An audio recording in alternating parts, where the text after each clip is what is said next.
Hello and welcome to our Changemakers interview series. I'm Brendan O'Malley, Editor-in-Chief of University World News, the global higher education publication. In this series, we explore how universities are contributing to the United Nations Sustainable Development Goals, or SDGs, through institution-wide strategies that connect research, teaching, and community engagement. Today, I'm joined by Dr. Julian Skyrme, Executive Director for Social Responsibility at the University of Manchester, which is widely recognised as a leading example of this whole institution approach. Julian, many universities are only just beginning to think about how the SDGs can shape their strategy. From your experience at Manchester, how can university leadership begin to build a coordinated institution-wide approach to this work? Thanks, Brendan. Thanks for the invitation to speak today about this really important topic, I think, for universities all around the world. I think the question is interesting when we think about SDGs. We, as I think you know, Brendan, we were doing some of this work before the current SDGs were formulated, and we'll continue to do this sort of work with whatever succeeds the SDGs. And there's perhaps a temptation for the SDG tail to wag the dog, if you like, because I think if universities are to be impactful, I prefer to think about this as universities being there for the public good and to create real world impact. And of course, if universities are really engaged with the world, they should be trying to answer some of these most fundamental questions, as truth-seeking institutions that are committed to producing and sharing knowledge. That knowledge, at its best, should be socially, environmentally, economically useful to the world. Of course, we have blue skies work that we'll continue to do, and that's fundamental to universities like my own. But the majority of the work we do is being applied to real world issues. So for us, where it began really was with a strategic shift within the university to say, well, yes, every university does research and teaching, but what goes alongside that? What's the purpose of that research and teaching? And that knowledge is for good, of course. So for us, we created a strategy around social responsibility around 15 years ago now. And when the SDGs came along, a number of years into that strategy, for us, we were really well positioned because of the existing strategy the university had to make a real difference in the world. So I think that's where the starting point was strategically. And I work in a very broad-based university. You can study and research almost anything. You can find that in a university like mine. And there's other universities like mine around the world. But there are also amazing specialist institutions who may have a focus on tropical hygiene and medicine, for example, or business schools. And they'll have a particular and specific contribution to the world. So I think it's about universities understanding their mission as well and where their strengths are. We shouldn't all be trying to do everything. Although, like I say, we work in a very broad-based institution and we've mapped our contribution actually to all 17 SDGs. But that's because we're so large and broad-based and committed to social responsibility and impact. Your title is interesting, Executive Director of Social Responsibility. I don't know how many universities would have that title, but whereabouts in the university structure do you sit and how do you get the whole leadership behind this issue? It's a really good question because, my role, is it unique? There's a similar type of role, I think, at the University of Edinburgh. Kings have brought a few things together in more recent years. But yeah, around the world, it is still unusual, Brendan. You're right. And I think that's a deliberate decision we've made, of course, about where to invest our time and resources as a university.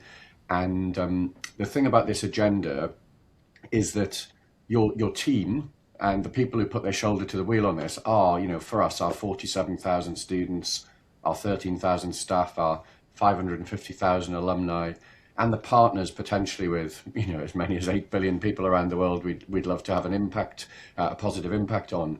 And I think when you think about this agenda within a university, it doesn't sit in one discrete area.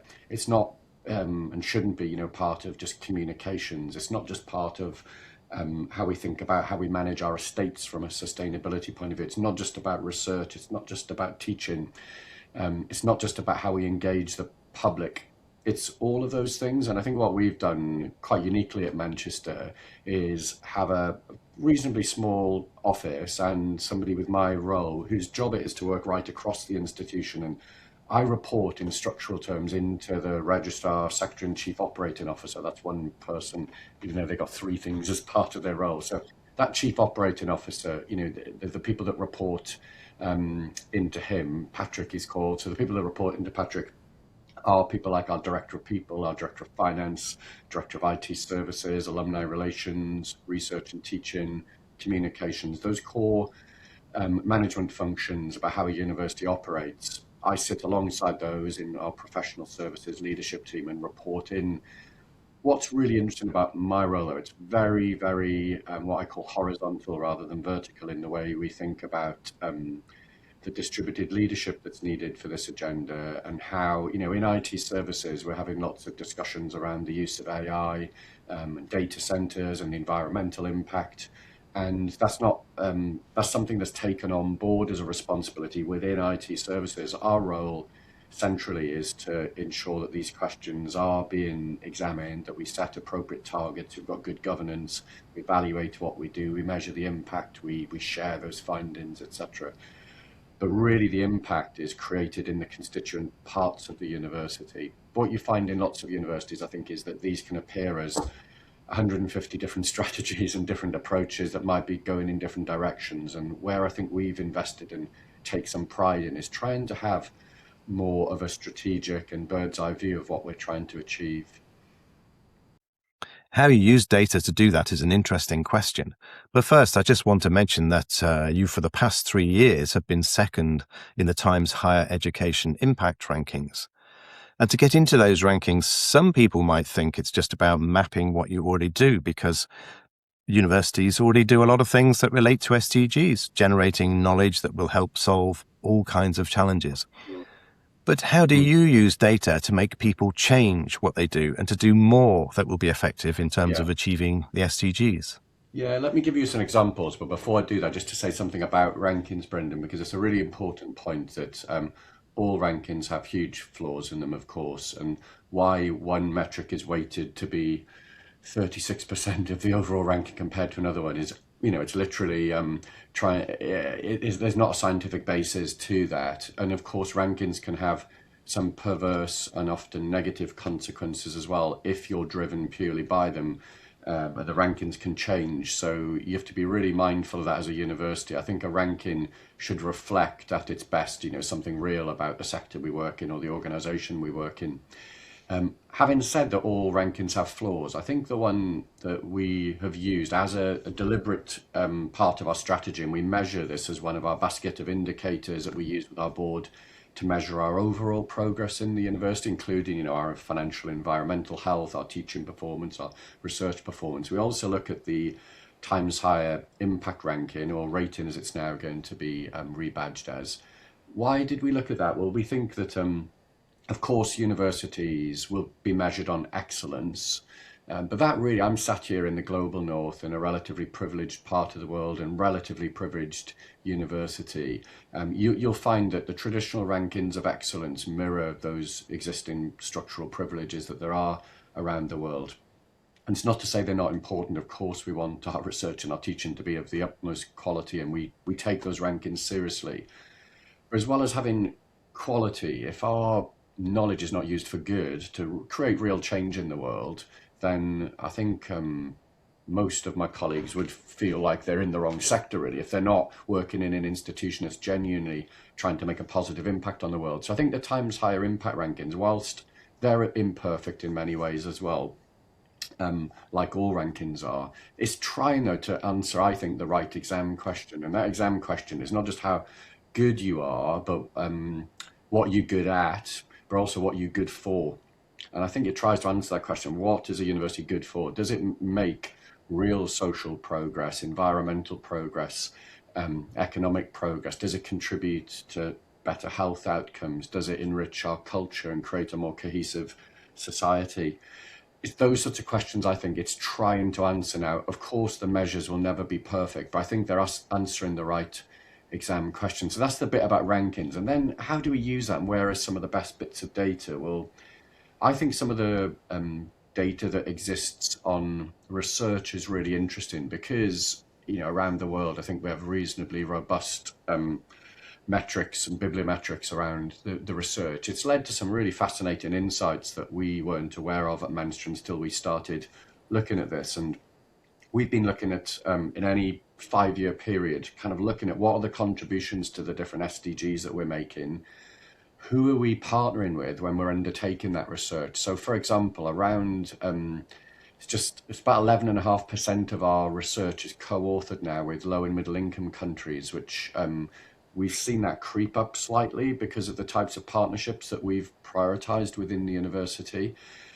So you can use the data to kind of measure, are you going in the type of direction that you would expect? We know, for example, that research on SDG 6, clean water and sanitation, that's got our highest percent of co-authors in low and middle income countries. I think after that is our research on SDG 1, no poverty, because we have a Global Development Institute that does a huge amount of work with low and middle income countries. So we can see that about 1 in 4, 1 in 5 of our research papers there are being co-authored with people in low and middle income countries in those SDGs. And you can share this data within the organization. Some people think it makes sense intuitively. Other people think, actually, we'd like to be performing better.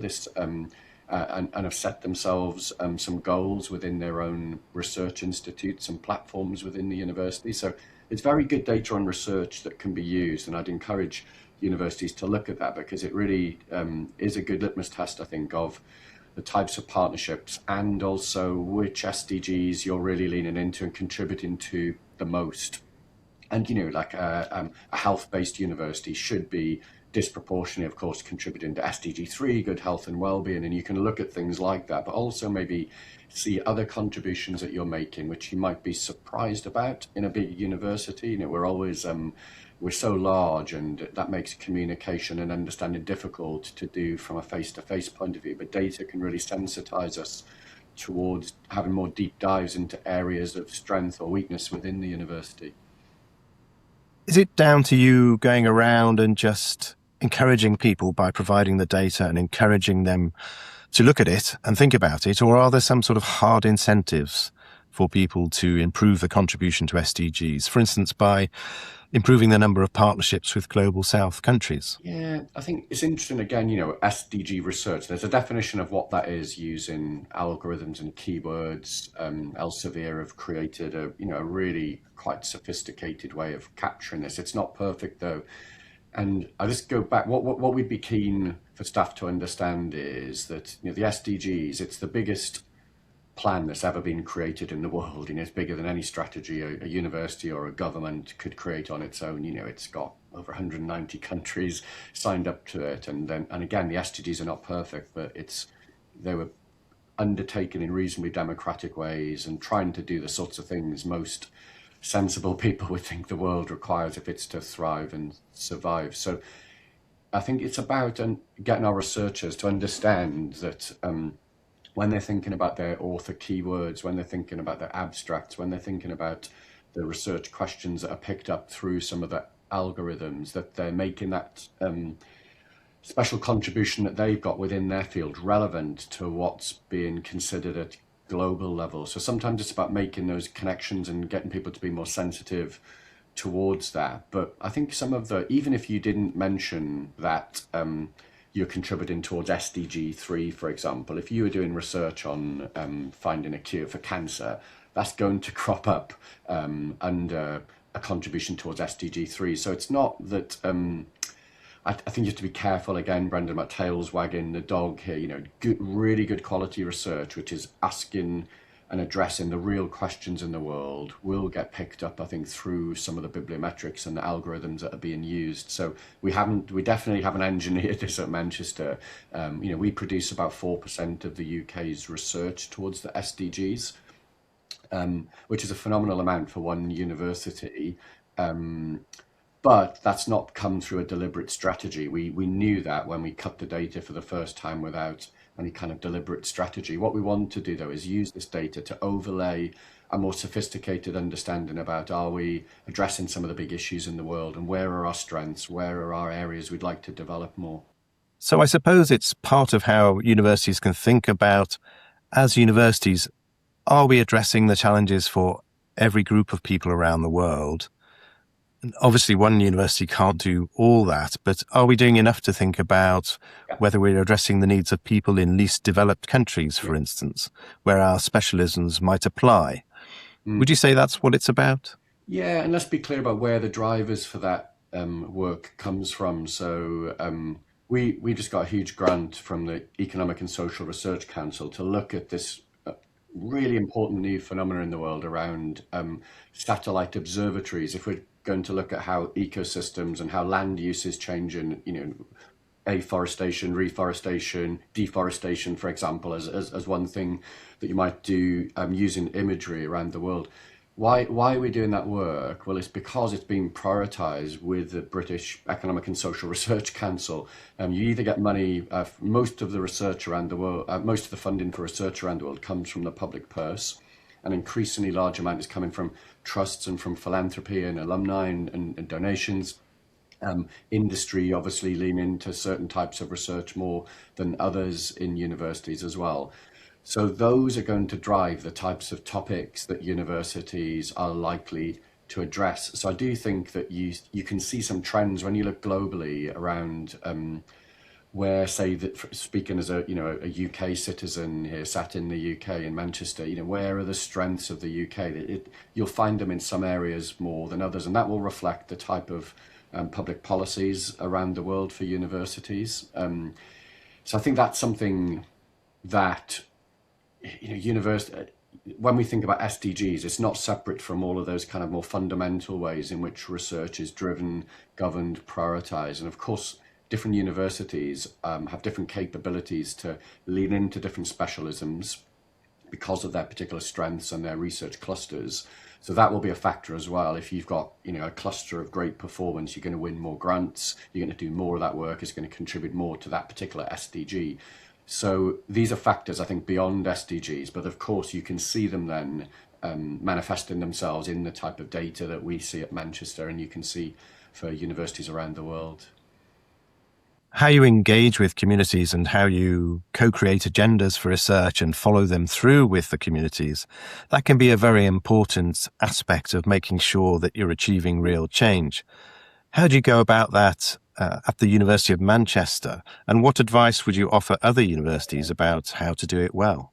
It's such an important point, Brendan. And I think if we were speaking 5 years ago, I think there's been a real shift in the way universities are thinking about how they partner. Now, that I think it's a very enlightened part of the SDGs to have that SDG 17 partnerships for the goals. We think at Manchester that you cannot hope to create real change and impact in the world without being really serious about how you partner. And I think if you think about how the language has evolved around the world, I mean, you still have some countries, I think, talking about knowledge transfer partnerships. And it's a very old fashioned way now, all of a sudden, thankfully, because it suggests that university partnerships are quite one way and we produce the knowledge, we know everything, and we just throw it out there and hopefully people will use it because they should be really lucky that we've done that work and they can now go on and use it. What we find is the most impactful research that you can create is done when you get those partnerships, because those partnerships that exist outside of universities, and that can be with industry, it can be with a local community group, it can be with a local school. Those partnerships could be with regional government, national government, at global level, with the UN, for example. Those partnerships can exist on many, many different levels.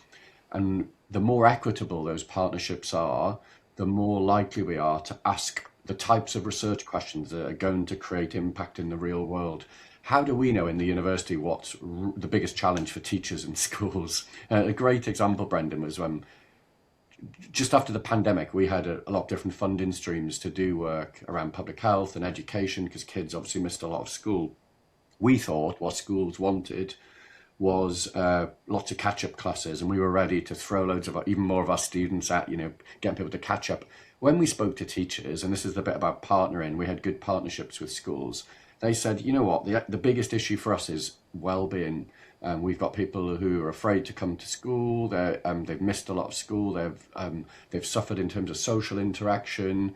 People feel more isolated and are finding that getting out of routines, and we see a lot of young people are more anxious and more down. And so we began this really amazing project called Be Well, which is a way to understand in a very scientific way, in a really detailed, rich way, how you can measure levels of well-being in schools, and you can cut that by, for example, how much social media use somebody has, or how much they exercise, or what their sexual orientation is, or their gender, and you can see really interesting trends going on in schools in our city region.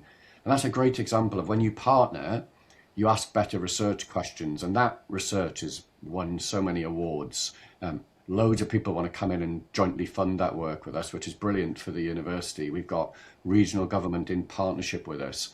Why has that been so successful? I think it goes back to the heart of your question, Brendan. When you have partnerships which are equitable and you really listen, rather than think you know everything as a university, if you go in and you really listen, you can ask these amazing research questions that have real world impact just built in from the beginning, rather than something that happens at the end. And that's a research example, Brendan. But if I think the way we engage the public, I think we're really lucky at Manchester. We have 4 cultural institutions. We run a Natural History Museum in Manchester, the Manchester Museum, that's run and owned by the university. We've got an art gallery, which is really well regarded in our city, the Whitworth. We've got the John Rylands Library in the city centre, and we've got a science centre out at Jodrell Bank. And those 4 cultural institutions, as we call them, they are really serious about these partnerships. So I'll give you an example. In our Manchester Museum, we partnered with South Asian communities, diaspora communities in Manchester, to create Britain's first permanent gallery of South Asian culture. And we used local people to be co-curators. So we didn't go into the creation of this amazing new gallery with this idea that we had all the objects and the knowledge and we were just going to hope that people would come. We invited people, and we went out a lot. We went into local communities, into mosques and temples, and we went into curry houses, and we co-created what this gallery would look like. And now it's one of the most well-regarded examples of co-creation in the university museum sector anywhere in the world. And it was because of the way that we trained up local people, never thought of themselves as a museum creator at all. You know, these are people who did a variety of different jobs, different ages, different genders and backgrounds, but had something to give the university in terms of that sharing of their knowledge. And what we've created now is just much better quality as a result. It's really well regarded. If you have any kind of connection to the South Asian diaspora, if you came to Manchester, you would really want to go there. It's an amazing place, and lots of people that visit it have never visited a museum before, let alone a university museum. So we're seeing the audiences change as a result as well. So yeah, that partnership thing, I think, doing, you know, some of the term we've had, rather than knowledge transfer now, obviously we talk in the UK about knowledge exchange, which I think is a bit more of an enlightened way to think about things. But when we're doing research, we talk a lot about co-produced research, about participatory research methods. We've done a lot of work on kind of the training and the systems and the processes, because it is difficult, actually, even getting ethical approval within the university to do that kind of co-produced research. We used to create too many barriers, and we've been reviewing that.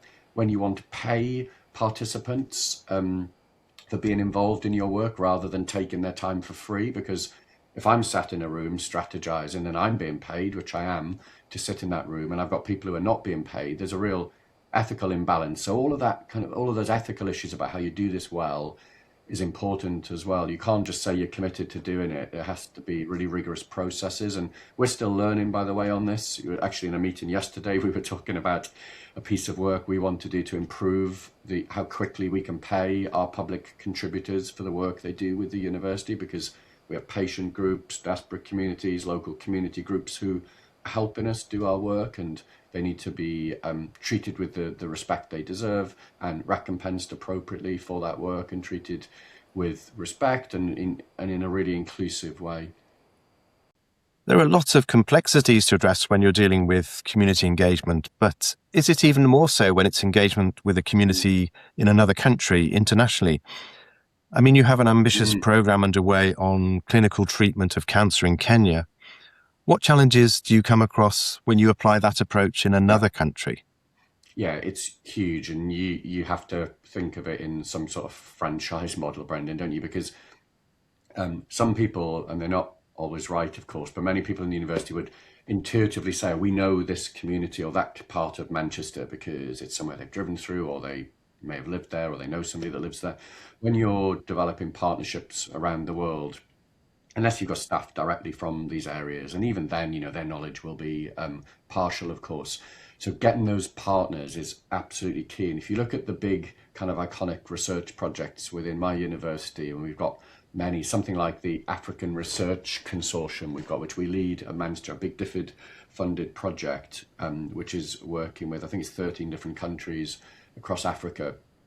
You cannot do research on that sort of scale without amazing partners who are trusted, where you've built up those relationships, often over many years. So a great example is the work with SDI, with Slum Dwellers International, that we've worked with for decades now at Manchester. We have a really trusted relationship with them, and they understand issues of housing and health and community development on the ground. They've got so many community development workers in place in the types of countries where we want to do research, that we've got that network, and you can't just build that up overnight. Similarly, the work you cite in Kenya, we've got a range of research projects over a number of years now, and it's given us more credibility when we have conversations with the Kenyan government about our commitment and our knowledge and our understanding of the local context. So having those partnerships, I think you can develop them for one specific research project, but it would take you a long time. I think what we're seeing now at Manchester are examples of projects where we are winning those research contracts. We're able to scale up some of our work precisely because of existing partnerships and developments that we've got within the university.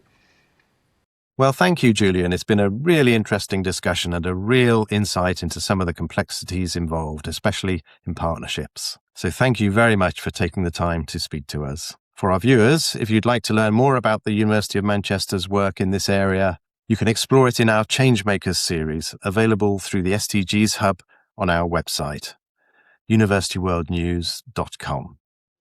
And if you're interested in more conversations like this one on the future of higher education, you can find many more interviews and discussions on the University World News YouTube channel.